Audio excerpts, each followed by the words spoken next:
है everyone, this is Azra Shaikh and आज हम D triple S B TGT natural science के एग्जाम पेपर को एनालाइज करेंगे जो आपका 2025 को हुआ है।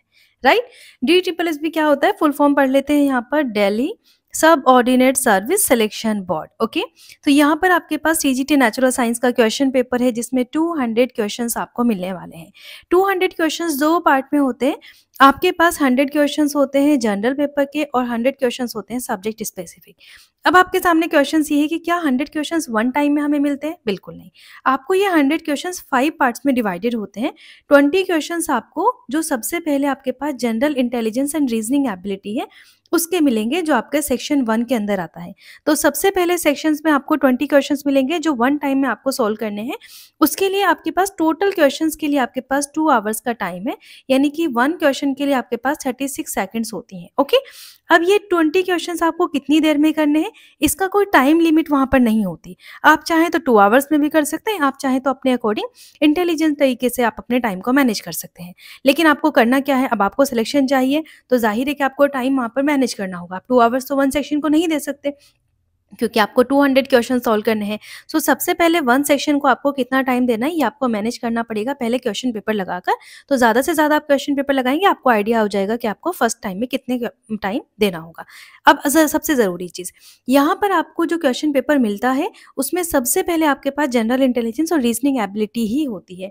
ऐसा नहीं है कि इस साल जनरल इंटेलिजेंस मिला है तो नेक्स्ट टाइम आपको साइंस मिल जाए, बिल्कुल नहीं। आपको यही वाला पाथ फॉलो करना होगा। तो 20 क्वेश्चन आपने सॉल्व किए। अब अनदर सेक्शन आपके पास आता है, उसमें भी 20 क्वेश्चंस होते हैं। उन 20 क्वेश्चंस में आपको जनरल अवेयरनेस के क्वेश्चंस मिलते हैं। ठीक है, वो जनरल अवेयरनेस के क्वेश्चंस भी आपको 20 क्वेश्चन सॉल्व करने, फिर अपने सेक्शन को सबमिट कर देना है। हर 20 क्वेश्चंस के बाद आपको सबमिट सेक्शन लिखा हुआ मिलता है। ठीक है, सबमिट सेक्शन, आप सेक्शन को सबमिट करोगे। एक बार आपने सेक्शन को सबमिट कर दिया, आप वापस उस सेक्शन में नहीं जा सकते। विद इन सेक्शन में आप one question to another question जा सकते हो, लेकिन आप एक बार सबमिट करने के बाद अपने सेक्शन को वापस वहां नहीं जा सकते हैं। अब आपने जनरल अवेयरनेस के क्वेश्चन सॉल्व कर लिए, फिर आप आते हैं अनदर 20 क्वेश्चंस का आपको सेट मिलता है। उसके अंदर होती है आपकी arithmetic and mental ability, AMA, arithmetic and mental ability. यहाँ पर भी आपको मैथमेटिकल क्वेश्चंस होते हैं, वो सॉल्व करने होते हैं। ठीक है, ये ज़्यादा डिफिकल्ट नहीं होते, बट ये है कि आपको सॉल्व करने हैं। आप इसको स्किप करके नहीं जा सकते कि आप वापस आकर देखोगे। अगर आपने डर कर मैथ से और उसको स्किप कर दिया, फिर वापस आने का आपके पास कोई चांस नहीं है। नेक्स्ट आपके पास 20 क्वेश्चन होते हैं जो आपके होते हैं जनरल इंग्लिश से। ठीक है, जनरल इंग्लिश का आपके पास सिलेबस नहीं है तो मैं आपके साथ शेयर करूंगी, आसान होता है, आपको ज़्यादा टाइम भी नहीं देना पड़ता। यहाँ पर 5 क्वेश्चन तो आपके कॉम्प्रिहेंशन के ही हो जाते हैं, लेकिन ध्यान से उनको पढ़ना होता है क्योंकि जल्दबाजी में आपके अच्छे खासे जो सिंपल क्वेश्चंस हैं वो गलत हो सकते हैं। फिर से आपके पास जैसे ही आपने यहाँ पर सेक्शन को सबमिट किया, हर एक 20 के बाद आपको सेक्शन को सबमिट करते रहना है, सेक्शन को सबमिट करते रहना है। उसके बाद आप यहाँ पर आ जाएंगे तो आपको मिलने वाला है जनरल हिंदी।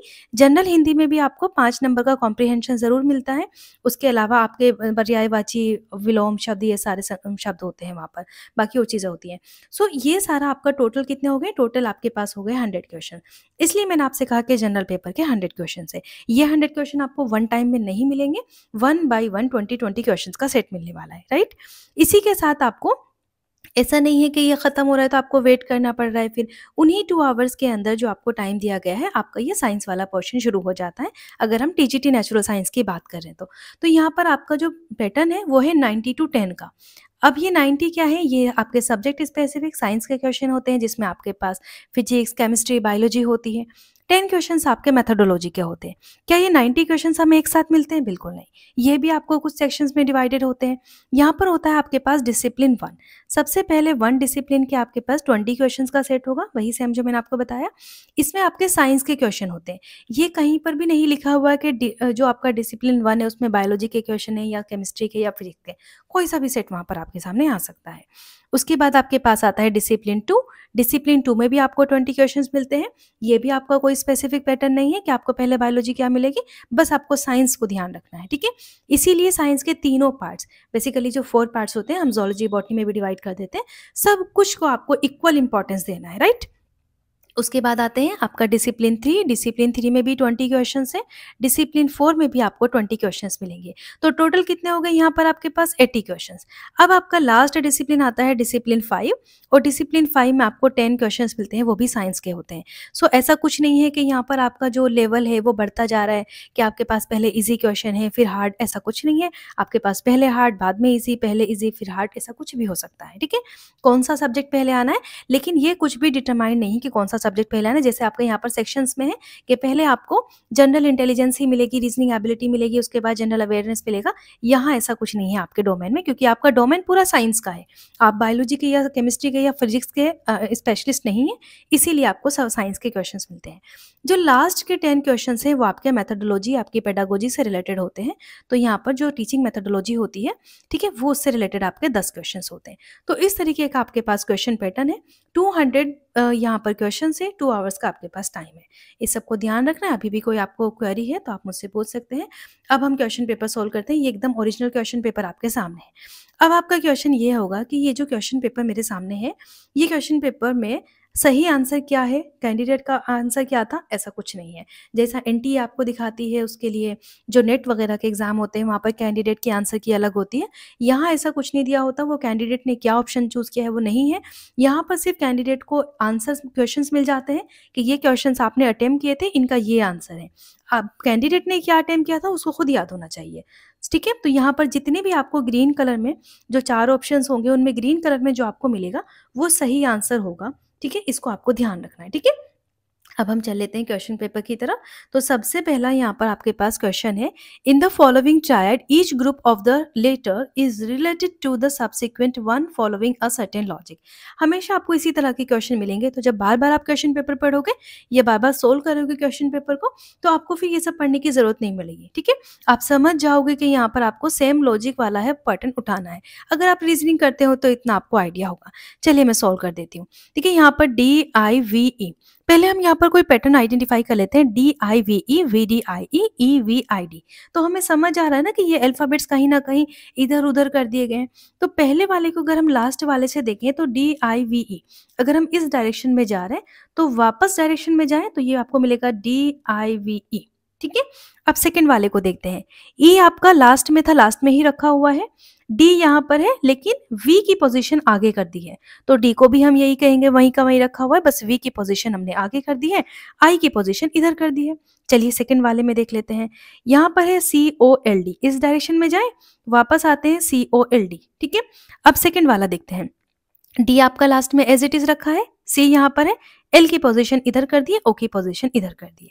तो ऐसा ही हमें कोई पैटर्न इसमें से आइडेंटिफाई करना है। सबसे पहला वाला देखते हैं, WEST, वेस्ट। अब हम इधर वापस जाएंगे, WEST, ठीक है? ये तो सही है। अब सेकंड वाला देखेंगे तो टी भी अपनी पोजीशन पर सही है, बट क्या इस जगह पर आपका W आ रहा है? नहीं, तो ये तो गलत हो गया। नेक्स्ट आएंगे HANG, वापस इधर से करते हैं H, तो ये तो H के बाद G, ये यहीं पर गलत है। नेक्स्ट आते हैं TARE, और आपके पास ये वापस में ये भी गलत हो गया। तो आपके पास यही लास्ट ऑप्शन बचता है, लेकिन फिर भी हम इसको एक बार चेक कर लेते हैं। PLAY, ठीक है? लास्ट में आपके पास Y है। अब P यहाँ पर रखा हुआ है, A की पोजीशन हमने इधर कर दी, तो A आगे आ गया और L आपका यहाँ पर है, तो ये आपका D आंसर सही हो गया। Next, if plus means minus, minus means multiplication, multiplication means division, division means plus. ये आपको इस तरह का क्वेश्चन दिया होगा। यहाँ पर अब हमें सॉल्व करना है। क्या करना है, स्क्रीन पर हमें देखते रहना है और उसके बाद अपनी जो रफ नोटबुक है उसको साइड में लेकर चलना है। जैसे यहाँ पर 10 लिखा हुआ है, 10 के बाद माइनस नहीं लगाना। अब देखना है कि माइनस की मीनिंग क्या दे रखे हैं, मल्टीप्लाई, तो यहाँ पर हम मल्टीप्लाई ये साइन लगा देंगे। उसके बाद दिया है 154, 154 के बाद यहाँ पर आपको मल्टीप्लाई दिया है, इसको हम डायरेक्ट डिवीजन लिखेंगे क्योंकि हमें क्वेश्चन में डिवीजन। आपको ऐसा नहीं करना कि पहले आप अपनी रफ शीट पर ये सारा सब कुछ ले रहे हैं, उसके बाद उसका मीनिंग रख रहे हैं, ये सब आपको नहीं करना। एग्जाम में इतना टाइम आपके पास नहीं होता है। यहाँ हमने 11 लिख दिया, 11 के बाद यहाँ पर आता है प्लस, तो प्लस के मीनिंग क्या है, माइनस से, तो हम यहाँ पर प्लस की जगह माइनस करेंगे। फिर आता है 116, यहाँ पर डिवीजन के मतलब क्या है, डिवीजन के मतलब दिया है प्लस, ठीक है? ये मैं आपको क्यों बता रही हूँ बार बार, एक बार आपके समझ में आ जाएगा, फिर आप डायरेक्टली यहाँ पर लिखकर सॉल्व कर सकते हैं। तो हम बोर्ड मास का रोल अगर फॉलो करें तो सबसे पहले हम डिवीजन करते हैं, क्योंकि ब्रैकेट ऑर्डर तो यहाँ पर है नहीं, तो यहाँ पर हो जाएगा 10 इंटू 11 वन ज़ा 11, 11 फोर ज़ा 44, माइनस 116 प्लस 36। अब हम यहाँ पर मल्टीप्लाई करेंगे 140 माइनस 116 प्लस 3, और यहाँ पर इन दोनों को ऐड कर देंगे क्योंकि ये प्लस प्लस के हैं, तो ये हो जाएगा 143 माइनस 116, और इसमें से अगर आप माइनस करोगे ये हो जाएगा 140, 116 प्लस सॉरी 36 है यहाँ पर 36, तो इनको आप ऐड कर दोगे, ये आपके पास था 140 प्लस 36, 6 ये 7 1 और 117 में से 116 माइनस करोगे तो ये हो जाएगा आपके पास 60, तो आपका आंसर आ जाएगा 60। ठीक है, नेक्स्ट क्वेश्चन है। देखिए इस तरह के क्वेश्चंस भी आपके आते हैं, तो जैसे ही आप इनको स्टेटमेंट को देखोगे, कंक्लूजन को देखोगे, आपको बस सॉल्व करने लग जाना है। अब यहाँ पर क्या दिया हुआ है, मैं एक बार आपको क्वेश्चन पढ़ के बता देती हूँ। Read the given statement conclusions carefully assuming that the information given in the statement is true। आपको ये अज्यूम करके चलना है कि जो भी इन्फॉर्मेशन आपको स्टेटमेंट में दी है वो ट्रू है, वो सच है। भले ही आपको ऐसा लग रहा हो कि आपके जो कॉमन फैक्ट्स हैं, जो आप जानते हो, उनके अकॉर्डिंग ये बात सही नहीं है, लेकिन आपको जो दिया है आपको सच मान लेना है। ठीक है, और लॉजिकली देखना है कि क्या उस लॉजिक से कंक्लूजन्स फॉलो हो रहे हैं। चलिए हम ट्राई करते हैं। सम मिरर्स आर एक्स। हमारी जनरल लाइफ में तो मिरर्स एक्स नहीं होते, लेकिन हमें इसको मानना है कि मिरर्स एक्स है। तो क्या करेंगे, यहाँ पर पहले मैं मिरर का इस तरीके से सर्किल बनाऊंगी। ये मेरे सारे के सारे मिरर्स हैं, लेकिन इन मिरर्स में से कुछ मिरर्स एग्स हैं, तो यहाँ पर ये मैंने एग्स का डायग्राम बनाया। ठीक है, नो टिकट्स आर एग्स। अब कुछ टिकट है यहाँ पर, तो इनमें से कोई भी टिकट एग नहीं है, मतलब एग्स और टिकट्स के बीच में कोई रिलेशन नहीं है। All tickets are fix. सारे के सारे टिकट्स जो हैं वो फिक्स है। तो जब टिकट्स में कोई रिलेशन नहीं, फिक्स का भी हमें कोई रिलेशन नहीं दिया हुआ है। आगे पढ़ लेना है हमें। सम मिरर्स आर नो टिकट्स। तो यहाँ पर देखिए आप, मिरर्स का टिकट्स के साथ कोई रिलेशन नहीं है, तो हम नहीं कह सकते मिरर्स टिकट्स है नहीं है, हम इसको फॉलो करें। Some mirrors are not tickets, not कहा है ना, नोट टिकट्स, इसीलिए इसको फॉलो करेंगे, क्योंकि मिरर टिकट्स नहीं है। ये बात तो हमें यहीं से पता चल गई। अगर हम कुछ ये वाला पोर्शन भी ले लें, कुछ मिरर्स आपके एग्स हैं और एग्स और टिकट्स में कोई रिलेशन नहीं है, तो मिरर्स टिकट्स नहीं हो सकते। नेक्स्ट है यहाँ पर सम फिक्स आर नोट एग्स। कुछ फिक्स जो है वो एग्स नहीं है, क्योंकि फिक्स के अंदर आ रहा है टिकट्स, और टिकट्स और एग्स में कोई रिलेशन नहीं है, तो फिक्स भी आपके एग्स नहीं हो सकते। इट मीन्स के दोनों के दोनों कॉन्क्लूजन आपके फॉलो हो रहे हैं। आगे बढ़ते हैं, तो यहाँ पर आपको एक सेट दिया हुआ है, इसमें आपको ध्यान रखना है, मैथमेटिकल ऑपरेशंस लगाना है, और जो लॉजिक आपका एक बार यहाँ पर फॉलो हो रहा है वही सेम लॉजिक आपका यहाँ होना चाहिए, और वही सेम लॉजिक आपका आपके आंसर में होना चाहिए, राइट। तो चलिए सबसे पहले हम यहाँ पर चेक करते हैं। 20 के बाद दिया है 32, क्या होगा रिलेशन, यहाँ पर प्लस 12 कर देंगे। 32 के बाद है 256, यहाँ क्या रिलेशन है, हम मल्टीप्लाई कर देंगे 8 से, और 256 में 266, यहाँ पर क्या रिलेशन है, हमने प्लस 10 किया। क्या ये सेकंड वाले में भी फॉलो हो रहा है, चेक कर लेते हैं। 2 और 14 में क्या रिलेशन है, प्लस 12 का रिलेशन है। 12 एंड 112, तो 12 8 ज़ा 112, तो यहाँ पर आपके पास मल्टीप्लीकेशन है 8 का। 112 122 में आपके प्लस 10 ऐड हो रहे हैं, तो ये तो दोनों आपके लॉजिकल है। अब यहाँ पर हमें अगला आइडेंटिफाई करना है, तो सबसे पहला ऑप्शन हम यहाँ पर चेक करेंगे। 27 में अगर हम 12 ऐड करें तो 40 नहीं होगा, 39 होगा, तो ये तो आपका गलत हो गया। 19 में 31, मतलब 19 में अगर हम 12 ऐड करें तो 31 हो जाएगा, तो ये सही है। 31 को 8 से मल्टीप्लाई करें तो 248 हो जाएगा, और 248 में 10 ऐड करेंगे तो 258 हो जाएगा, तो ये सही हुआ। बाकी आप चेक कर सकते हैं, लेकिन एग्जाम हॉल में आपको बार बार सारी चीज़ें चेक करने की ज़रूरत नहीं है। एक बार आपका आंसर आ गया, आपको आगे बढ़ना है, क्योंकि आप जानते हैं कि आपके पास वक्त की बहुत कमी होती है। ये एकदम स्पीड टेस्ट की तरह होता है कि आपको बहुत जल्दी आंसर देने होते हैं, वरना आप अपने लास्ट जो पार्ट है ना आपका साइंस का, आपका टीचिंग मेथोडोलॉजी का, उस डोमेन तक आप पहुँच नहीं पाएंगे। आगे बढ़ते हैं। Raju ranked 61 from the bottom and 11th from the top. तो नीचे से राजू की रैंक 61 थे, यहाँ पर 61 हुआ, और ऊपर से 11 थे, तो 11th भी तो यही है ना, ये राजू वाली। तो हम यहाँ पर क्या करेंगे, 61 और 10 को ऐड कर देंगे। 10 क्यों किया मैंने, 1 माइनस क्यों किया, क्योंकि जो 61th वाली रैंक है वही तो 11th रैंक है, तो 1 माइनस करना पड़ेगा, तो ये 71 आंसर हो गया। अब यहाँ पर A स्टैंड्स फॉर दिस, ये आपका फिर से वही वाला सेम क्वेश्चन का पैटर्न है, तो ये इसको पूरा उठा लेंगे यहाँ पर 4। अब 4 के बाद आपको A नहीं रखना है, A किसके लिए स्टैंड्स करता है, प्लस के लिए, डायरेक्टली हम प्लस लिखेंगे। 6 के बाद C आ जाएगा, C स्टैंड्स फॉर मल्टीप्लीकेशन। उसके बाद आ जाएगा 3 के बाद B है, B stands for minus, and आ जाएगा 12, 12 के बाद है D, और D स्टैंड्स फॉर डिवीजन। उसके बाद आ जाएगा 2। बोर्ड मास को फॉलो करेंगे। बोर्ड मास अगर आपको पता है तो let me tell you again, board मास यहाँ पर ये ब्रैकेट होता है, ये ऑर्डर होता है, डिवीजन, मल्टीप्लिकेशन, एडिशन, सब्ट्रैक्शन। यहाँ पर कोई भी ब्रैकेट ऑर्डर आपको नहीं दिया, तो आपको सबसे पहले डिवीजन करना है। तो यहाँ पर सबसे पहले डिवीजन इसका करेंगे, तो 2 6 द 12, तो ये आ जाएगा 6, ये तो 3 माइनस एज इट इज़ रखेंगे, यहाँ पर +4, ठीक है। अब हमें क्या करना है, मल्टीप्लाई करना है इसके अकॉर्डिंग। तो यहाँ पर 4, 6 3 ज़ा 18 -6, अब इनको आप ऐड कर देंगे तो ये हो जाएगा 22 में से 6 माइनस करेंगे तो ये आपके पास 16 आंसर आ जाएगा। नेक्स्ट है, अब इंग्लिश अल्फ़ाबेटिकल ऑर्डर है, उसके अकॉर्डिंग लेटर क्लस्टर आपको पेयर्स में दिया हुआ है, आपको इसमें से अलाइक क्लस्टर को उठाना है, जो इस ग्रुप को फॉलो नहीं कर रहा है, जो ऑड वन आउट है वो आपको फाइंड करना है। तो क्या करेंगे हम यहाँ पर, KOMQ, आपको नंबर्स याद होने चाहिए। K का नंबर है यहाँ पर 11, O का नंबर है 15, M का नंबर है 13, M को मैंने कैसे याद किया है, M, तो ये 3 जैसा, ऐसा उल्टा करेंगे 3 सा लिखता है, तो ये 13। ऐसे मैंने W को भी याद किया, W वैसे यहाँ पर 3 होता है तो वो 23, क्योंकि वो आगे है तो वो 23 नंबर पर। ऐसे कुछ चीज़ें हैं जो आप याद रख सकते हैं, जैसे मैंने R को याद किया है, राइट टू वोट, 18 साल की उम्र में हम वोट देना शुरू करते हैं तो 18 उसका नंबर है, वो अपनी अपनी ट्रिक हो सकती है, ठीक है। यहाँ पर Q हो गया 17। अब इन दोनों में डिफरेंस देखें तो यहाँ पर डिफरेंस आ रहा है +4 का, यहाँ पर भी डिफरेंस आ रहा है +4 का। आगे बढ़ते हैं, D एंड H, तो मैं यहीं पर लिख देती हूँ, D means 4, H means 8, F means 6, I means 9।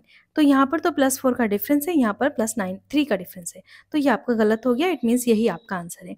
लेकिन फिर भी आप चाहें तो चेक कर सकते हैं, P का होता है 16, T का होता है 20, डिफरेंस हो गया +4, R का होता है 18, V का होता है 22, डिफरेंस हो गया +4। ऐसे ही आप यहाँ पर भी चले जाएंगे तो आपको +4 का डिफरेंस मिलेगा, आपको आंसर मिल गया, आपको आगे बढ़ जाना है। नेक्स्ट क्वेश्चन है यहाँ पर, what should come in place of question mark in the given series based on the English alphabetical order. चलिए यहाँ पर शुरू करते हैं। देखिए सबसे पहले ना आपको पी पी पी पी दिया है, तो इट मीन्स कि हमें पी तो सॉल्व करने की जरूरत नहीं है, लेकिन मैं आपको पैटर्न बता देती हूँ। जेड का नंबर होता है 26, डी का होता है 4, एच का होता है 8, एल का होता है 12। पहला पहला नंबर मैंने उठाया है यहाँ पर, पहले डिजिट जो लेटर आपको दिया है। अब आप देखिए 26 में ना आपके जो अल्फाबेट्स हैं वो खत्म हो जाते हैं, जेड पर आकर खत्म हो जाते हैं, फिर ए से शुरू होते हैं, ए बी सी डी, तो डी का नंबर 4 हुआ। इट मीन्स कि हमने 26 के बाद 4 नंबर आगे बढ़े, फिर हम दोबारा से 4 आगे बढ़े, फिर 4 आगे बढ़े। अब 12 में भी अगर हम 4 आगे बढ़े तो हम 16 तक पहुंच जाएंगे ना, तो 16 क्या हो जाएगा, पी हो जाएगा, ठीक है। तो यहाँ पर सब में पी दिया हुआ है, तो वैसे आपको ये सोल्व नहीं करना था, ये मैंने आपको जस्ट बता दिया। अब हम सेकंड नंबर से स्टार्ट करेंगे, ठीक है। तो सेकंड पर आपको 4 दिया है, 4 के बाद डी एच दिया है, तो एच है यहाँ पर 8, उसके बाद एल है 12 और पी है 16। अब 16 में हमें 4 4 का डिफरेंस नजर आ रहा है, तो हम फिर से 4 ऐड कर देंगे, तो 16 में 4 ऐड करेंगे तो बताइए क्या होगा, ये हो जाएगा 20। और T20 मैंने याद किया हुआ है, क्योंकि T20 होता है तो T20 से याद कर सकते हैं। तो यहाँ पर आपका आंसर आ गया T20, तो कुछ करने की जरूरत नहीं थी, यही आंसर है। लेकिन फिर भी आप लास्ट वाला चेक कर लो, T20 है, X24 है, X को 24 ऐसे याद करेंगे, इसकी 4 भुजाएं होती हैं तो ये 24 हो गया। बी होता है 2, एफ होता है यहाँ पर आपका 6, तो यहाँ पर भी आपका 4 4 का डिफरेंस चला जा रहा है। आगे आप जाएंगे तो जे आपको 10 मिल जाएगा, ठीक है। चलिए, 6 students are sitting around a circular table, तो ये एक सर्कुलर टेबल है, ठीक है। यहाँ पर 6 स्टूडेंट्स बैठे हुए हैं, सो 1 2 3 4, और हो सकता है कि इधर इधर कुछ इस तरीके से बैठे हुए हैं, ये कुछ डायरेक्शन यहाँ पर फिक्स नहीं है, बस ऐसे आप समझ लो कि 6 स्टूडेंट बैठे। इसमें क्या है, Mark is an immediate neighbour of both Riyan and Nick. तो मार्क जो है, मैं अगर मार्क को यहाँ मानूं तो ये इमीडिएट नेबर है, मतलब इसके साइड साइड में रियान और निक है, लेकिन किधर की साइड में हमें नहीं पता। Olive is sitting to the immediate right of Ryan, so Olive जो है वो रियान के इमीडिएट राइट में है। तो अगर मैं यहाँ पर, जैसे अगर आप अपनी जगह से ही ये वीडियो देख रहे हैं, सो ये मार्क की राइट साइड ये है और लेफ्ट साइड ये है। अब इन्होंने कहा है कि ओलिव जो है वो रियान के राइट में बैठा है, तो अगर मैं यहाँ पर रियान बना दूं, क्योंकि रियान तो इमीडिएट नेबर था, तो रियान के राइट में कौन हो जाएगा, ओलिव हो जाएगा। तो अब मुझे आपको इस बात से क्या समझ में आया, मैंने पहले क्यों नहीं लिखा था रियान और निक, क्योंकि पहले मुझे डायरेक्शन नहीं बताई थी। अगर मैं गलती से यहाँ पर रियान लिख देती तो वो भी आपका आंसर गलत हो जाता, क्योंकि हमें रियान के इमीडिएट राइट में ओलिव को लिखना है, इमीडिएट राइट में तो फिर मार्क हो जाता। तो ये आपको ध्यान रखना था जरा। ये इधर अब निक हो जाएगा, अब तो हमें कंफर्म है ना कि इधर निक हो गया है। अब आगे बढ़ते हैं, Queen is sitting second to the left of Mark, तो क्वीन कहाँ पर है, second to the left of Mark. तो मार्क का लेफ्ट किधर है, मार्क का एक लेफ्ट इधर है और मार्क का सेकेंड लेफ्ट इधर है, तो इधर आपके पास हो गया क्वीन, ठीक है। पेटी is an immediate neighbour of both queen and olive. अब पेटी कहाँ पर आ गया, पेटी यहाँ पर आ गया, किसका इमीडिएट नेबर है, ओलिव का भी है और क्वीन का भी है, तो ठीक हो गई ना पोजीशन। अब काउंट कर लेते हैं, 1 2 3 4 5 6, टोटल 6 हो गए। अब क्या क्वेश्चन हमसे पूछा है, क्वेश्चन पूछा है कि how many people sit between पेटी एंड मार्क, मार्क और पेटी, तो मार्क ये है और पेटी ये है, इनके बीच में जब हम left to from left of Mark से काउंट करें तो कितने लोग हैं, तो आप राइट से कर लो, लेफ्ट से कर लो, 2 ही लोग हैं यहाँ पर, तो 2 आंसर आ जाएगा। ठीक है, बस आपको पोजीशन सही बिठानी है, जल्दबाजी में किसी को किसी के पास नहीं बिठा देना, अदरवाइज आंसर गलत हो जाएगा। In an exhibition Pranav is standing to the west of Bonnie, who is standing to the south of Mohit, in which direction is Pranav standing with respect to Mohit। तो कोई एग्जीबिशन है, अब हम पहले देखते हैं कि Pranav is standing to the west of Bonnie. तो ये ना डायरेक्शंस होती हैं, यहाँ पर होता है आपके पास वेस्ट, ये ईस्ट, ये नॉर्थ होता है, ये साउथ होता है। अब प्रणव कहाँ है, वेस्ट है बोनी के, तो कहीं पर बोनी खड़ा होगा, चलो मैंने मान लिया कि यहाँ पर एक बोनी है बी, इसके कहाँ पर खड़ा है, बोनी के वेस्ट में, तो बोनी का वेस्ट इधर होगा, ये है प्रणव। लेकिन who is standing south of Mohit, Mohit के साउथ में, तो कहीं मोहित इधर खड़ा होगा, उसके साउथ में है Pranav. In which direction Pranav standing with respect to Mohit. तो अब आपको बताना है कि जो प्रणव है वो मोहित की किस डायरेक्शन में है। तो मैंने आपको किस तरीके से डायरेक्शंस बताई थी, इस तरीके से आपने डायरेक्शन ये देख ली है, यहाँ पर ये वेस्ट वाली डायरेक्शन होती है। तो मोहित के रेस्पेक्ट में हमें बताना है, in which direction is Pranav standing with respect to Mohit, Mohit के लिए। तो मोहित के लिए क्या क्या डायरेक्शन होगी, इसके नीचे वाला होगा साउथ, ठीक है, और इसके इधर वाली डायरेक्शन होगी प्रणव, क्योंकि ये बोनी के वेस्ट में खड़ा है, तो आंसर क्या आ जाएगा, साउथ वेस्ट डायरेक्शन। नेक्स्ट चलते हैं यहाँ पर, given below statement followed by 2 possible reason, वही सेम तरीके का क्वेश्चन है, आपको यहाँ पर स्टेटमेंट पढ़ने हैं। Despite A substantial rise in the public health campaign budget, हमने पब्लिक हेल्थ का जो कैंपेन बजट है उसमें कुछ राइज हुआ है। Smoking related illness is in country U remains unchange, smoking related जो इलनेस है कंट्री में वो फिर भी अनचेंज्ड है, ठीक है, जबकि राइज भी हुआ है बजट में। आगे पढ़ते हैं, रीजन क्या है। Although the campaign mainly targeted adults, there has been a rise in young smoker। हो सकता है कि कैंपेनिंग का जो बजट था वो हमने एडल्ट्स के लिए ज़्यादा खर्च किया हो, तो इस वजह से यंग स्मोकर्स बढ़ रहे हो, क्योंकि यंग स्मोकर्स को तो हमने अवेयरनेस क्रिएट की ही नहीं। आगे, there has been a rise in black market for cigarette, offering them at very low price। ऐसा हो सकता है कि कैंपेन बजट तो हमने कर दिया, ठीक है, पैसा लगा दिया, सबको हमने अवेयरनेस दे दी, लेकिन उसके बाद भी हो सकता है मार्केट में जो ब्लैक तरीके से सिगरेट को बेच रहे थे उसमें उन्होंने पैसा घटा दिया हो, तो कम पैसों में मिल रही तो लोगों को लालच आया उन्होंने। तो ये दोनों पॉसिबल रीजन हो सकते हैं, ठीक है, ये जो वजह है इस वजह के ये दोनों रीजन हो सकते हैं, ठीक है, दोनों कारण हो सकते हैं। अभी आपके सामने question number 12, select the set in which numbers are related in the same way as the number of the following sets। so इन सब के बारे में मैं आपको नहीं बता रही हूँ, ऑलरेडी मैं ये डिस्कस कर चुकी हूँ। तो हम बात कर लेते हैं सबसे पहले पैटर्न की। देखिए 6 के बाद 2 है और 2 के बाद 24, तो 6 का 24 से क्या रिलेशन है, 6 4 ज़ा 24, 6 की 4 से मल्टीप्लाई करें सो 24 हो जाएगा।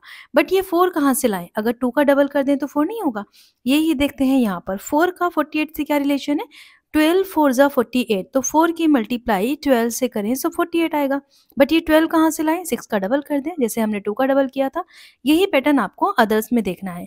सबसे पहले देखते हैं 3 6 34, तो 3 में 34 में क्या रिलेशन है, इसमें कोई टेबल पढ़ेंगे तो नहीं आएगा। 42 ये तो होगा ही नहीं, ये भी नहीं होगा आपका, ठीक है। तो इसमें देखते हैं 14, 14 का डबल करेंगे तो कितना आएगा, 14 2 ज़ा 28, ठीक है, 14 2 ज़ा 28, तो यहाँ पर आपका हो गया 28। लेकिन ये 2 कहाँ से लाएं, 1 का डबल कर दे तो 2 हो जाएगा। सो वही सेम पैटर्न यहाँ पर भी फॉलो हो रहा है। आगे बढ़ते हैं, this question is based on the 5 3 digit number. देखिए 5 3 डिजिट नंबर दिए हैं, 1 2 3 4 और 5, ये 5 3 डिजिट नंबर हैं। अब क्या करना है, ये आपको दिया है लेफ्ट टू राइट की तरफ, यहाँ पर आपको क्या करना है, what will be the resultant if the third digit of the second highest number is multiply with the first digit of the lowest number। तो सबसे पहले हम क्या करेंगे, जो इनका ना सीक्वेंस लगा लेंगे असेंडिंग ऑर्डर में। तो देखते हैं यहाँ पर, वैसे करने की जरूरत नहीं है, लेकिन फर्स्ट टाइम में बता रही हूँ, सेकेंड टाइम में आप खुद ही से डायरेक्ट कर सकते हो, आंसर आ जाएगा। तो पहले यहाँ पर 127, सॉरी ये हो गया आपके पास, सबसे छोटा नंबर है 127, उसके बाद है यहाँ पर 376, फिर है 492 और फिर है 657, देन है 937, ये हमने असेंडिंग ऑर्डर में लगाया। अब इन्होंने क्या कहा है हमसे, what will be the resultant if the third digit of the second highest number. तो हाईएस्ट कौन सा है 937, second highest 657।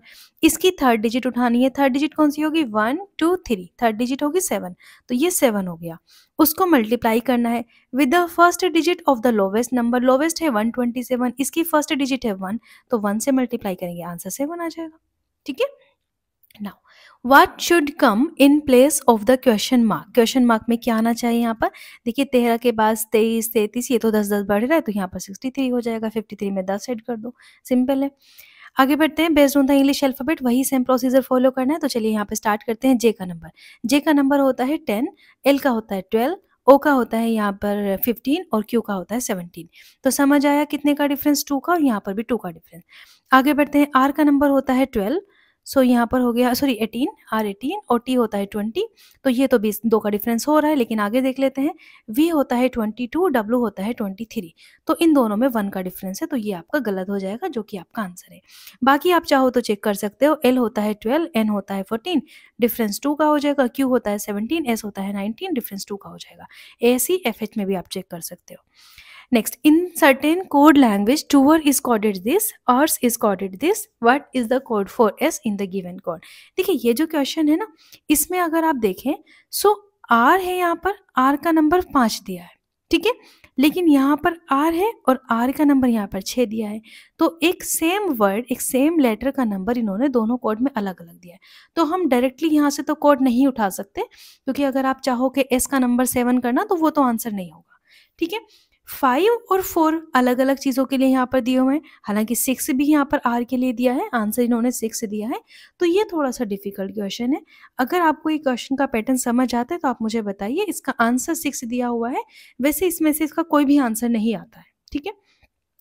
Next, what should come in place of the question mark, तो यहाँ पर देख लेते हैं, वही सेम पैटर्न आपको फॉलो करना है। डी में आ रहा है +4, यहाँ पर बी हो रहा है 2, जेड हो रहा है 26, एक्स हो रहा है 24, तो क्या पैटर्न समझ आया, हम 2 को माइनस करते जा रहे हैं, 2 को माइनस करते जा रहे हैं, ठीक है, इस तरीके से। अब 24 से फिर से 2 को माइनस करो, तो 2 को माइनस करेंगे 22 हो जाएगा, और 22 वी के लिए आता है, तो या तो 2 आंसर आता है या 4 आता।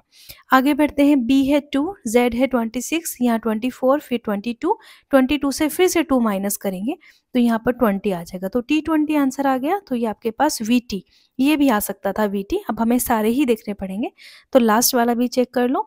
Y कितना होता है, YZ, तो Y होता है 25, Y के बाद W है 23 और U है आपका 21, ठीक है, और S होता है आपके पास S20, ये होता है 19, ठीक है, S19, तो इनमें डिफरेंस कितना आ रहा है, +2 +2 +2, तो इसके बाद क्या आएगा, 19 के बाद 17 आना चाहिए, 17 होता है Q का, तो आंसर 4 हो जाएगा। अब देखिए, इन अ सर्टेन कोड लैंग्वेज, इसमें आपको बताना है A + B के मीनिंग दिए हुए हैं। सबसे पहले इसको को सॉल्व करने से पहले मैं आपको बता दूं कि हम मदर के लिए, आप अपना पैटर्न कोई भी बना सकते हो, मैंने जो बनाया है, मैं मदर के लिए हमेशा सर्किल बनाती हूँ, सॉरी मदर के लिए नहीं, फीमेल के लिए, मैं फीमेल के लिए हमेशा सर्किल बनाती हूँ और मेल के लिए हमेशा स्क्वायर बनाती हूँ। इससे क्या होता है, मुझे सॉल्व करना आसान हो जाता है। तो चलिए हम यहाँ पर करते हैं, A + B के मीनिंग है कि A is the mother of B। अब हमें जब ये बार बार क्वेश्चन करेंगे तो समझ आएगा कि इस तरीके का क्वेश्चन एग्जाम में आता है, तो हम इन सबको नहीं पढ़ेंगे एग्जाम हॉल में, हम डायरेक्टली नहीं पढ़ेंगे, क्या करेंगे, यहाँ से शुरू करेंगे जो हमें क्वेश्चन दिया है। चलो, P + G दिया है, तो P + G का मतलब है कि P जो है वो मदर है G की, तो मैं P को यहाँ पर सर्किल बनाऊंगी क्योंकि P मदर है G की। अब G को क्या करूँ, क्योंकि G का जेंडर नहीं पता, तो G अब यहाँ पर #Z, G #डेज में हमें बताया है कि G जो A डॉटर है B की, इसका मतलब G भी डॉटर होगी Z की, तो इसको मैंने वापस से इसके नीचे कर दिया Z का। Z भी नहीं पता कि Z क्या है, बस G डॉटर है Z की, तो यहाँ पर Z हो जाएगा, ठीक है, Z डॉटर नहीं है, G डॉटर है Z की, तो Z ऊपर चला जाएगा। अब Z तो हमें करना ही पड़ेगा कि इसको तो हमें मेल बनाना पड़ेगा, क्योंकि फीमेल तो ऑलरेडी दे दी, इन्हीं की बेटी है, दोनों की मदर फादर की। अब उसके बाद Z का है कौन सा साइन, ये वाला %, इसमें दिया है कि ये जो फादर है B के, तो Z किसके फादर है, N के, तो Z फादर हो गए N के। अब N का जेंडर अभी तो नहीं पता। फिर है N + K, N + K का मतलब है N is the mother of K, तो N क्या होगी, मदर होगी K की, ठीक है, तो N हमें समझ में आ गया कि Z की बेटी है। उसके बाद है K#T, K डॉटर है B की, तो K किसकी डॉटर है यहाँ पर, B की, तो यहाँ पर टी लगा देंगे हम इधर की तरफ। टी का जेंडर अभी हमें नहीं पता क्योंकि टी का बताया नहीं है। अब यहाँ पर रिलेशन क्या पूछा है, हाउ के इज रिलेटेड टू पी। तो के कहाँ पर दिया है, के पी से कैसे रिलेटेड है। तो देखिए के जो बच्चे हैं वो एक डब्लू है एक एन है, ठीक है, दोनों बेटियां हैं क्योंकि दोनों पे सर्किल बनाया मैंने, तो दोनों बेटियां हैं, एक बेटी की बेटी जो है वो के है, पी एन की बेटी के है, टी इसके फादर हो जाएंगे, चलो उनकी तो जरूरत ही नहीं थी अब हमें। तो यहाँ पर पी और के में क्या रिलेशन है, डॉटर्स की डॉटर है, ये इनकी डॉटर हुई इनकी डॉटर है, तो डॉटर्स डॉटर, ठीक है। आगे बढ़ते हैं, कुछ बॉक्सेस हैं यहाँ पर, ये एक दूसरे के ऊपर रखे हुए हैं, इनको आपको सेम ऑर्डर में लगाना है, इसको आप ट्राई कीजिएगा, बहुत आसान सा है, आपको नहीं आएगा मैं बता दूंगी, यहाँ पर 3 आपका आंसर आ जाएगा। आप चाहो तो इनको एक बार ट्राई कर सकते हो, जैसे कुछ बॉक्सेस उसके एफ के अबव है, बस नंबर्स को ध्यान रखना होता है, ठीक है, बहुत डिफिकल्ट नहीं, एक बार ट्राई करिएगा। नेक्स्ट क्वेश्चन फिर से वही सेम क्वेश्चन है, तो बार बार हम क्वेश्चन नहीं पढ़ रहे हैं, बस आंसर करेंगे। What will be the resultant if the third digit of the highest number is added, add करा है, मल्टीप्लाई नहीं किया, added to the second digit of the second lowest number. तो सबसे पहले हाईएस्ट नंबर फाइंड करो, highest number है यहाँ पर 549, नहीं 671, ठीक है, 671 हाईएस्ट है, ठीक है, तो 671 की थर्ड डिजिट, तो 671 की थर्ड डिजिट है 1, 1 को हमने ऐड कर दिया किसके साथ, second digit of the second lowest number, second lowest सबसे कम होगा 426 और सेकेंड लोवेस्ट होगा 471, सो 471 की कौन सी डिजिट चाहिए हमें, सेकेंड डिजिट है 7, तो इसके साथ 7 ऐड कर दिया, तो दोनों मिलके हो गया 8, ठीक है। हाँ, अब आता है आपका जनरल अवेयरनेस, ठीक है, तो यहाँ आपको समझ आना चाहिए कि आपका ये जो पैटर्न है, यहाँ पर 20 क्वेश्चंस आपके फुल कंप्लीट हो गए, अब आपको कर देना है सबमिट। लेकिन ध्यान रहे बेटा कि अगर आप इसको सॉल्व कर रहे हैं तो जरूरी नहीं कि आपके सारे क्वेश्चंस कर पाएंगे, ठीक है, 20 के 20 क्वेश्चंस कोई भी नहीं कर पाएगा क्योंकि टाइम बहुत कम होता है। जो क्वेश्चन आपको लग रहा है, देखिए क्वेश्चन तो सारे ही ईजी हैं, अगर हम वक्त दें तो सब ईजी हैं, लेकिन कभी कभी क्या होता है कि हमारे पास वक्त की पाबंदी होती है, उस एग्जाम में जनरली होती है 36 सेकेंड आपको मिलती है, तो आपको जो आप फास्टली कर पा रहे हो, जिसमें आपकी अच्छी प्रैक्टिस है, जो आपको पता है कि श्योरली आंसर आ रहा है, सिर्फ उसी को सॉल्व करना है, अदरवाइज आपका आंसर निगेटिव में चला जाएगा, आपके मार्क्स कट जाएंगे। सो आपको सबमिट करना है। अब आप नेक्स्ट सेशन की तरफ आओगे जो आपका जनरल अवेयरनेस का है। तो जनरल अवेयरनेस में कितनी सीट्स हैं, शेड्यूल ट्राइब के लिए जो रिजर्व है लोकसभा में, ये 47 सीट्स है। ये आपका कहीं से भी आ सकता है जनरल अवेयरनेस। आपको सबसे पहले आपके कॉन्स्टिट्यूशन की जानकारी होनी चाहिए, सोसाइटी में कितनी क्या क्या चीज़ें चल रही हैं, क्या क्या स्कीम्स गवर्नमेंट की चल रही हैं, उन सब के बारे में आपको नॉलेज होनी चाहिए, ठीक है। नेक्स्ट, इंडिया होल्ड्स की क्या पोजीशन है इंडिया की जैगरी प्रोडक्शन में। तो जैगरी प्रोडक्शन में इंडिया की फर्स्ट पोजीशन है, ministry of food processing industry. इससे हमें क्या पता चलता है, एक तो हमें जोन पता चल जाता है कहाँ से क्वेश्चन आ रहे हैं, काफ़ी इन्फॉर्मेशन हमारी एड ऑन हो जाती है। जैसे जैगरी प्रोडक्शन ये किसके अंदर आता है, ministry of food processing industry के अंदर, ठीक है। Fermentation of sugar bye yeast, yeast से हम इथेनॉल बनता है। आपने देखा होगा शुगर होता है C12H22, ये जनरल साइंस का क्वेश्चन, बेसिक साइंस का है, C12H22 O11। इस पे जब यीस्ट की रिएक्शन होती है, फर्मेंटेशन होता है, CO2 गैस रिलीज होती है, वहाँ पर इथेनॉल आपका बनता है, जिसका फॉर्मूला होता है C2H5OH, ठीक है। The ruins of Hampi were brought to light in 1800 by an engineer antiquarian named, उसका नाम है कॉलिन मैकेंजी। तो ये बचे हुए कुछ अवशेष थे हैम्पी के, तो उसके बारे में 1800 में एक इंजीनियर ने उनके बारे में बताया जिनका नाम था कॉलिन मैकेंजी। हिस्ट्री का ये आपका क्वेश्चन है। Identify the correct statement about Neel Bidroha और द इंडिगो रिवोल्ट। तो इंडिगो रिवोल्ट ये अभी आपका हिस्ट्री का क्वेश्चन है, इसके बारे में आपको सारी इन्फॉर्मेशन होनी चाहिए। इंडिगो पे ऑलरेडी मैंने एक 5 मिनट की वो बनाई है वीडियो, उसको आप ज़रूर देखिएगा, उसमें डिटेल्ड इन्फॉर्मेशन है। इंडिगो बहुत ही ज़्यादा इंपॉर्टेंट है, जो ब्लू कलर की डाई इंडिया के अंदर बनाई जाती थी, ये हिस्ट्री के अंदर आता है, तो ये सारा पोर्शन आपका NCERT में गिवन है। Indigo cultivation was practice mainly in 2 forms, एक निज आबाद था और एक रियोती सिस्टम था, ठीक है। The Kerala official language legislation act of 1969 ये आपका प्रोवाइड्स करता है एडॉप्शन ऑफ मलयालम लैंग्वेज, जो आपकी क्लासिकल लैंग्वेज भी है, and English as the language to be use as official purpose for the state of Kerala. तो स्टेट ऑफ केरला के अंदर कौन कौन सी लैंग्वेज ऑफिशियल पर्पस के लिए यूज होती है, उनकी मलयालम और इंग्लिश। अगर आप बेटा केरला में जाओ कभी, तो वहाँ के जितने भी हॉस्पिटल्स हैं, वहाँ के जितने भी ऑफिशियल वर्क होते हैं, सब लोग वहाँ पर मेनली मलयालम में बात करते हैं। इवन दो डॉक्टर्स का जो स्टाफ होता है, वो भी आपस में अपनी जो इन्फॉर्मेशन है उसको, या किसी भी तरह का कम्युनिकेशन वो मलयालम में करते हैं, वहाँ इंग्लिश का ज़्यादा रोल नहीं है। हालाँकि इंग्लिश ऑफ़िशियल तरीके से यूज़ होती है, बट उनकी कम्युनिकेशन लैंग्वेज जो है वो मलयालम है, और उनके बहुत सारे ऑफ़िशियल वर्क भी मलयालम लैंग्वेज में होते हैं। ये कब पास हुआ था? 1969 में। वो अपनी लैंग्वेज को बहुत इंपॉर्टेंस देते हैं। Identify the part of the Himalayan line between the Teesta and Dihang river. तो ये तो आप उससे आइडिया लगा लोगे कि कहाँ पर ये चीज़ें लोकेटेड है। ये ज्योग्राफी का आपका क्वेश्चन है, Assam Himalaya. What is the rank of climate change performance index CCPI 2025? India की रैंक है 10th। Which company organisation launch the AI based agromet advisory service? Agromet 2025 में। यह ICAR जो इंडिया की एक ऑर्गेनाइजेशन है जहाँ पर रिसर्च होती है, एंड ICRI सेट, इसका ये इन्होंने लॉन्च किया है मिलकर। Which of the following does the SDG India index 23-24 measure? इसमें क्या मीजर किया जाता है, क्या ट्रैक किया जाता है? सो SDG क्या है? सस्टेनेबल डेवलपमेंट गोल, जो हमें 2030 तक अचीव करने हैं, ठीक है। उनमें हम क्या देखते हैं, बहुत सारे इंडिकेटर्स होते हैं जिनके अकॉर्डिंग हम ये देखते हैं कि हम कब तक अपने इन गोल्स को अचीव कर सकते हैं, हमारी क्या फिलहाल हमारी क्या परफॉर्मेंस है। सो इसमें लिटरेसी रेट नहीं होती, इंडिया की GDP ग्रोथ नहीं होती, ठीक है, पॉपुलेशन की ग्रोथ के बारे में नहीं होता। जो स्टेट और यूनियन टेरिटरीज हमारी 113 इंडिकेटर्स जो हमें गिवन है, वो टोटल तो होते हैं 17, ठीक है, नंबर जो है SDG के 17 है, लेकिन इंडिकेटर्स 113 है जिन पे हम चेक करते हैं, नेशनल इंडिकेटर फ्रेमवर्क के अंदर अलाइंड है, तो वो यहाँ पर चेक किया जाता है। The six right guarantees act article 19 जो है, जो फ्रीडम की बात करता है, ये फंडामेंटल राइट आपका कब सस्पेंड होता है? जब नेशनल इमरजेंसी लगती है, तो only on the ground of, देखिए एक बात आपको समझनी है, आपके जो फंडामेंटल राइट्स है, 6 फंडामेंटल राइट्स, वो आपके पास हमेशा रहते हैं, ठीक है, हर एक सिचुएशन में। लेकिन कभी कभी कुछ ग्राउंड्स पर, जैसे कि मॉरल ग्राउंड्स होता है, हेल्थ ग्राउंड होता है, जैसे कोविड-19 के टाइम पर गवर्नमेंट ने आपके मूवमेंट को बंद कर दिया था, ठीक है, कि आप बाहर नहीं जा सकते, तो कुछ ग्राउंड्स ऐसे होते हैं जिस पर उनको सस्पेंड किया जा सकता है। लेकिन बहुत हद तक जो आपका आर्टिकल 19 है, जो फ्रीडम का आर्टिकल है, ये सस्पेंड नहीं होता। ये कब जाकर सस्पेंड होता है? जब वॉर की सिचुएशन हो, एक्सटर्नल एग्रेशन हो, बाहर की तरफ से कोई कंट्री का दूसरी कंट्री पर कोई एग्रेशन हो, उस टाइम पर हम इसको for the safety of public, public की सिक्योरिटी सेफ्टी के लिए इसको सस्पेंड किया जाता है। नेक्स्ट है यहाँ पर select the correct statement about the census of India. तो सेंसस ऑफ इंडिया कौन कंडक्ट करता है? ये ऑफिस ऑफ रजिस्ट्रार सेंट्रल के जरिए कंडक्ट किया जाता है, जिसमें census commissioner of India, ministry of home affairs, government of India करवाती है।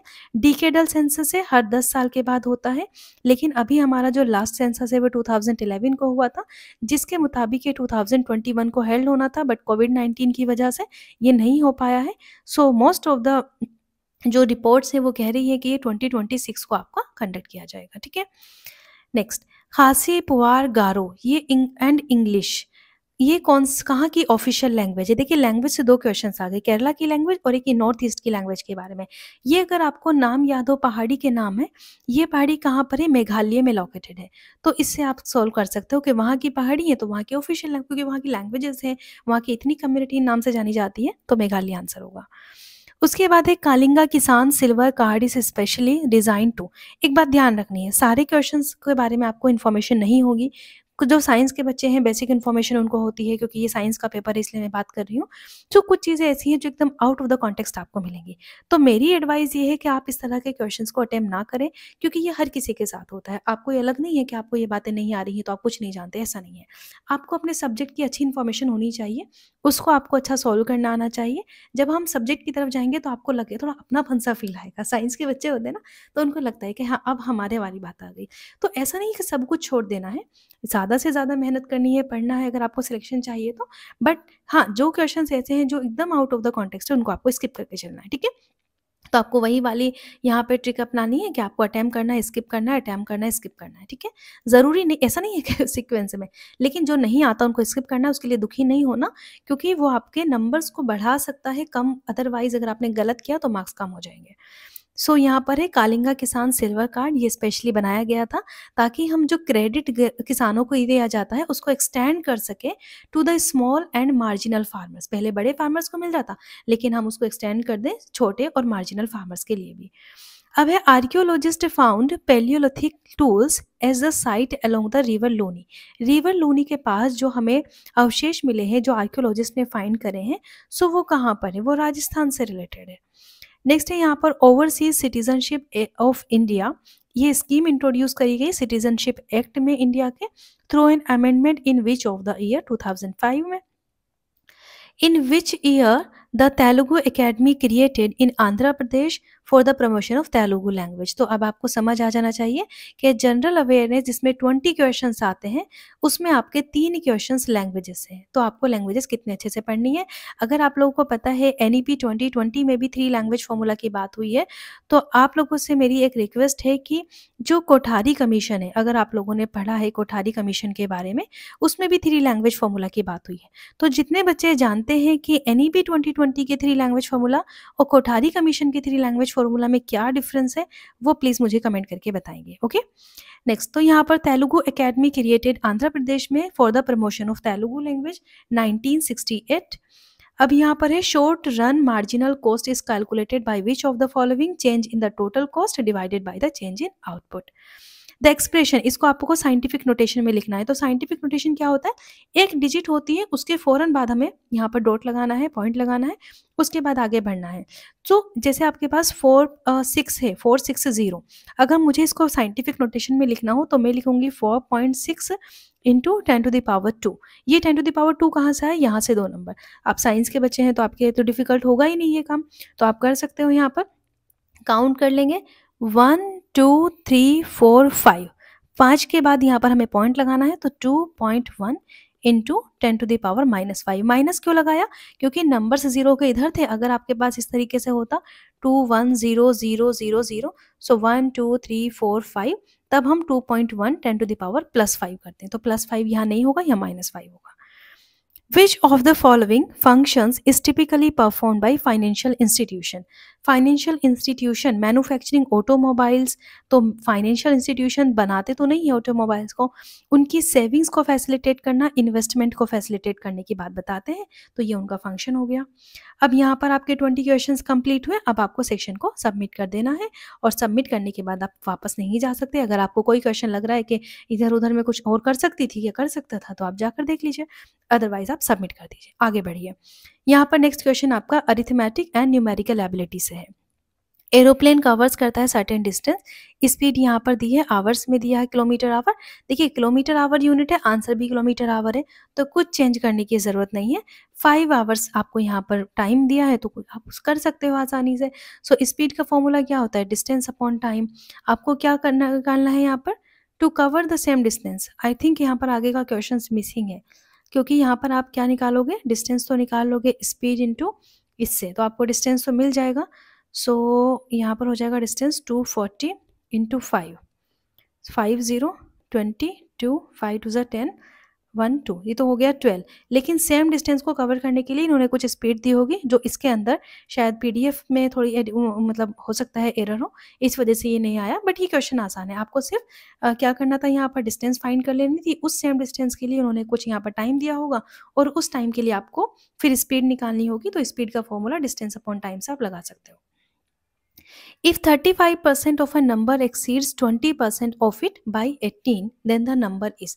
तो हम क्या करेंगे यहाँ पर? 35 इंटू एक्स अपॉन 100, ठीक है, एक्सीड कर रहा है यानी कि माइनस करेंगे इसमें से, तो 20 into X upon 100 is equal to 18। ठीक है, इस तरीके से आप इसको सॉल्व करोगे तो यहाँ पर हो जाएगा 0.35 माइनस 0.20 इज इक्वल टू 18, और ये आ जाएगा आपके पास 0.5x इज इक्वल टू 18, और x इज इक्वल टू हो जाएगा 18 अपॉन 15 पॉइंट के, और ये हो जाएगा 100। 5 से कर देंगे यहाँ पर, 5 3 और 5 2 20, ये 36, और यहाँ पर हो जाएगा 3, और ये हो जाएगा 3 1 3 3 2 6 120। तो 120 आपका आंसर आ जाएगा, 120। ठीक है, नेक्स्ट क्वेश्चन है, a man sells 2 article for 6000 each, he gains 20% on the first but losses 25% on the next. तो देखिए 2 आर्टिकल्स हैं, ठीक है, दोनों का उसने सेलिंग प्राइस हमें दे दिया है 6000 एंड 6000, लेकिन ये 6000 कब आया? जब उसको 20% का फ़ायदा हुआ, और ये वाला 6,000 कब आया? जब उसको 25% का लॉस हुआ। तो करना क्या था यहाँ पर, जो भी हमारा x है उसका 120% तो आपके पास हो जाएगा, ये 6,000 तो आपको ये मिल जाएगा कॉस्ट प्राइस, और यहाँ पर x में से 125% माइनस करके आपको 6,000 मिला। Basically selling price cost price आसान सा क्वेश्चन है, ऐसे आपको करना है। उसके बाद आपको टोटल करने के बाद उसकी परसेंटेज बता देनी है। देखिए मेरे जो डिवाइस है इसकी स्टोरेज थोड़ी कम है, तो मैं यहाँ पर आपको क्वेश्चन दिखा रही हूँ। यहाँ पर आपको फ्रैक्शन लार्जेस्ट बताना है कि किसका लार्जेस्ट है, तो आप इसको सबको डिवाइड करके पॉइंट्स में आंसर निकालेंगे, देख लेंगे। तो यहाँ पर आप देख लीजिए क्वेश्चन पेपर मैं आपको दिखा रही हूँ, original question paper with answer की। आपको अगर इसका सॉल्यूशन चाहिए तो मैं नेक्स्ट वीडियो बनाकर आपको इसका सॉल्यूशन प्रोवाइड कर दूंगी, ठीक है। यहाँ पर बस मैं आपको बता देती हूँ क्वेश्चन नंबर 8, 9, उसके बाद यहाँ पर 10 क्वेश्चन है, इनको आप देख लीजिए। आप चाहो तो इनका स्क्रीनशॉट लेकर अपना ट्राई कर सकते हो। आपको किसी एक क्वेश्चन में अगर प्रॉब्लम आ रही है तो मैं कमेंट में आंसर दूंगी, अदरवाइज अगर आपको सबका सॉल्यूशन चाहिए तो मैं नेक्स्ट वीडियो बनाकर आपको सॉल्यूशन प्रोवाइड कर दूंगी, ठीक है। सो यहाँ पर 15 के बाद ये 16 क्वेश्चन है। देन ये आपके रीजनिंग के क्वेश्चंस चल रहे हैं जो अरिथमेटिक एबिलिटी के हैं, ठीक है। आसान क्वेश्चन से बहुत सिंपल तरीके से आप इनको सोल्व कर सकते हो, ज़्यादा डिफिकल्ट नहीं है। सो कुछ क्वेश्चंस हैं जो आपको स्किप करने होंगे, वो तब, अभी तो नहीं करने हैं, अभी तो आपको सारे सॉल्व करने हैं। तब स्किप करने हैं जब आपको लगता है कि आपके पास टाइम कम है, आप एग्जाम हॉल में, तब उन क्वेश्चंस को सॉल्व नहीं करना, ठीक है। सो बहुत कम ऐसे क्वेश्चंस आपको मिलेंगे जिनको आपको इंटेंशनली स्किप करना पड़ेगा। अब यहाँ पर इंग्लिश लैंग्वेज कॉम्प्रीहेंशन आ जाता है। मैंने आपसे बताया था कि 5 क्वेश्चन कॉम्प्रीहेंशन के होंगे। तो इंग्लिश लैंग्वेज में देखो, a scientist who studies the relationship between organism and their environment. तो ये साइंस के बच्चों को तो ये बात ज़रूर ही पता होगी कि इकोलॉजिस्ट होता है। तो यहाँ पर इस तरह के आसान-आसान से क्वेश्चंस हैं। इनको आप देखोगे प्रीपोजिशन, आर्टिकल्स वाले क्वेश्चंस आपको मिलेंगे। कहीं पर आपको एडवर्ब लगाना है, कहीं पर आपको किसी का एंटोनिम, या फिर आपके सामने ये इडियम्स एंड फ्रेज वाले क्वेश्चन आ जाते हैं। तो टोटल क्वेश्चंस यहाँ पर मैं आपको दिखा रही हूँ 20 क्वेश्चंस। इनको आप एक बार अच्छे से देख लीजिए, ठीक है।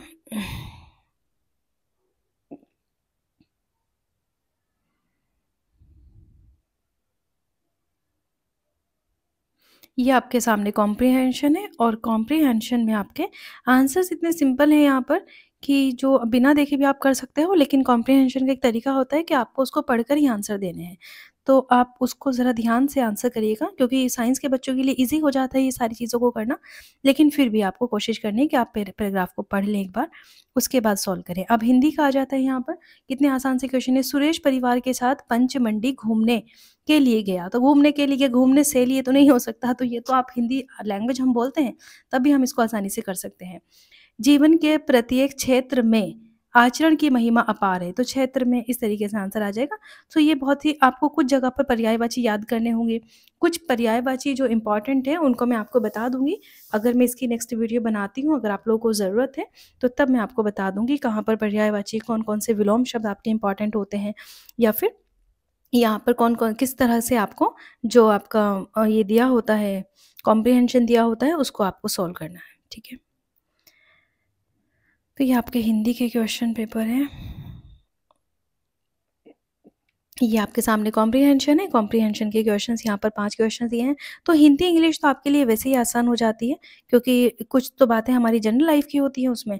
कॉम्प्रिहेंशन से 5 क्वेश्चंस आसान हो जाते हैं। लेकिन ये है कि आपको अगर बार-बार करेंगे तो आपकी स्पीड तेज़ हो जाएगी, क्योंकि एग्ज़ाम में सबसे ज़्यादा जो खेल मैं समझती हूँ वो टाइम का होता है।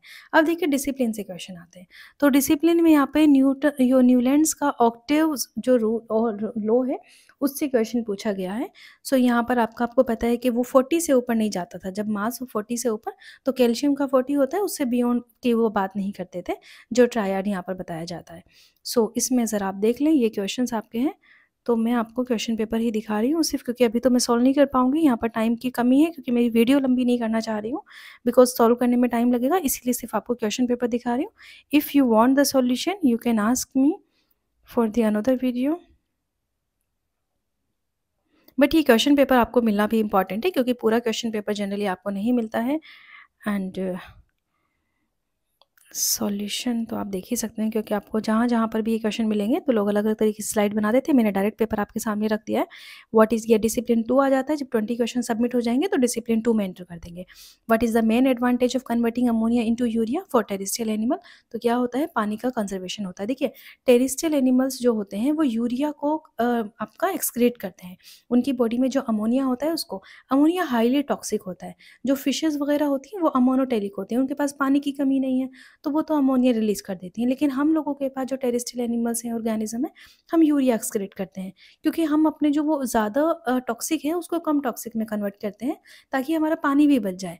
तो हम पानी का कंज़र्वेशन करते हैं। ये थियोडोर श्वार्न की है कि they have a thin layer of plasma membrane. उन्होंने एनिमल सेल के बारे में बताया था, थियोडोर श्वार्न, जो शेल्डन श्वार्न ने थ्योरी दी थी, सेल थ्योरी।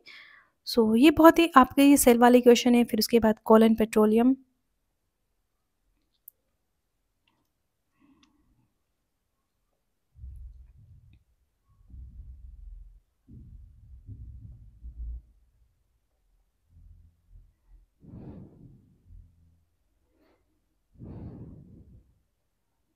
यहाँ पर डिसिप्लिन 3 स्टार्ट हो जाता है। यहाँ पर क्वेश्चन आपके पास, अब आपने यहाँ सेकंड वाले को सबमिट कर दिया तो 3 पर आप आ गए। Which of the following structure is primary responsible for sensitivity to touch in animals? Animals में सेंसिटिविटी यानी कि हाथ से जब टच करते हैं तो उसको या तो थिग्मो रिसेप्टर कहते हैं, थिग्मो भी यही बात है, थिग्मो रिसेप्टर।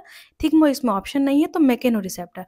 देखो, कीमो तो केमिकल से होता है, जो ओव्यूल जाता है ना जब स्टिग्मा की तरफ, तो वो कीमो रिसेप्टर हो गया, ठीक है।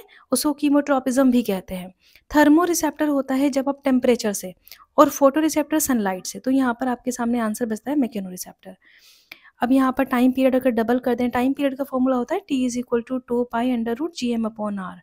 तो ये फॉर्मूला होता है, लेकिन यहाँ पर आपको क्या करना है, हाइट को बताए, वो आपका प्लस आर वाला क्वेश्चन भी, जो प्लस एच वाला होता है, वो अलग फॉर्मूला फिर यहाँ पर लगने वाला है, ठीक है। ये mass velocity v is equal to under root 2 GR से क्वेश्चन पूछा है। जिब्रेलिन के बारे में कि डोरमेंसी को ब्रेक कर देता है, फ्लावरिंग होती है। पहली स्टेप ग्लाइकोलिसिस होती है जो साइटोप्लाज्म के अंदर होती है। रिफ्रैक्शन से देखिए यहाँ पर क्वेश्चन पूछा है, रिफ्रैक्शन, ठीक है। रिफ्रैक्शन क्या होता है, जब पार्शियली, जैसे हम देखते हैं ना कि अगर हम पानी के अंदर कॉइन डाल दें तो वो हमें थोड़ा सा उठा हुआ लगता है, या कोई पेन डाल दे तो वो बेंट लगता है। ये सब किससे होता है, ये सब रिफ्रैक्शन की वजह से होता है। तो कैसा अपियर होता है, बेंट अपियर होता है रिफ्रैक्शन की वजह से। आपने देखा होगा कि हमें जो टाइमिंग है हमारे जो सनलाइट आने की, या फिर देर तक जो सन हमें दिखता रहता है 2 मिनट बाद तक, वो भी रिफ्रैक्शन की वजह से होता है। सन चला जाता है 2 मिनट बाद तक हमें दिखता रहता है, वो रिफ्रैक्शन है, वो ओरिजिनल सन नहीं होता। सुबह में जो हमें सन दिखता है वो भी ओरिजिनल नहीं होता, 2 मिनट तक हमें नकली सन दिखता है, वो रिफ्रैक्शन की वजह से होता है, ठीक है। उसके बाद है जियो स्टेशनरी सैटेलाइट, जो अर्थ के साथ रोटेट करती है, ठीक है। New resistance v is equal to I R से ही क्वेश्चन सोल्व हो जाएगा। v is equal to I R, ये तो आपका मतलब ऐसा फॉर्मूला है कि p is equal to v² upon r, ये आपका कई जगह यहाँ पर क्वेश्चन में लगने वाला है, तो इसको जरा ध्यान रखिएगा। मैग्निफिकेशन, ये सारे क्वेश्चन मैं आपको सोल्व करवाऊंगी, बस अभी मुझे ज़रा वीडियो कंप्लीट करनी है, तो किसी तरीके से मैं आपको ये क्वेश्चन प्रोवाइड कर दूँ।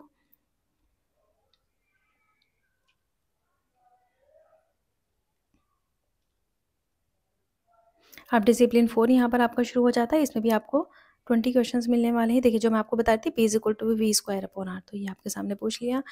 फिर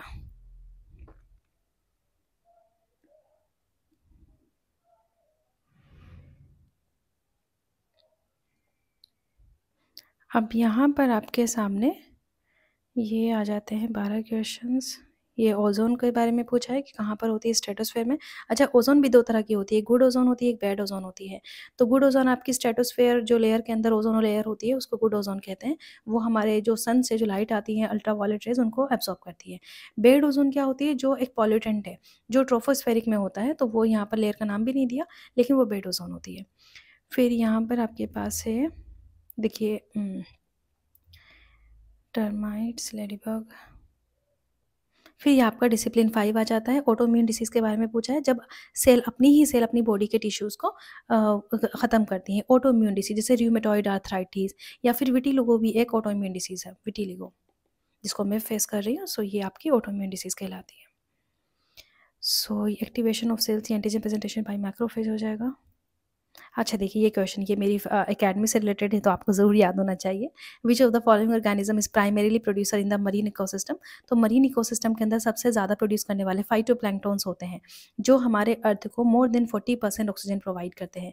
ये फाइटोप्लैंक्टन है जिसके नाम पर मैंने अपनी एकेडमी का नाम रखा है, जिसका पर्पस है कि बाकी की जो एकेडमी आपको दिखने में तो बड़े-बड़े ट्री की तरह लगती हैं, बहुत ऑक्सीजन प्रोवाइड करने वाली, लेकिन एक्चुअल में आपकी हेल्प कौन कर रहा है? फाइटोप्लैंक्टन, जो हम आपकी हेल्प कर रहे हैं। सो ये आपको तो ये वीडियो देखकर ही समझ में आ गया होगा किस तरीके का कंटेंट मैं आपको प्रोवाइड कर रही हूँ, कैसे क्वेश्चन को सॉल्व कर रही हूँ। ठीक है, तो ये सेल्फलेस सर्विस आपकी समझ में आ रही है, तो आप इसको ध्यान रखिए। आंसर फाइटोप्लैंक्टन है, और ज़रा सब्सक्राइब करते हुए चलिए हमारी अकेडमी को। सो यहाँ पर आपके 10 क्वेश्चंस भी खत्म हो जाते हैं। देखिए, ब्लिस्टर बीटल, ये मैंने यहाँ पर लिख दिया है कि to treat the warts and mollusc. और यहाँ पर आ जाते हैं हम 10वें क्वेश्चन पर। अब यहाँ आपके 10 क्वेश्चन यानी 90 आपके डिसिप्लिन वाले क्वेश्चंस खत्म हो जाते हैं। अब हम आते हैं टीचिंग मेथोडोलॉजी पर।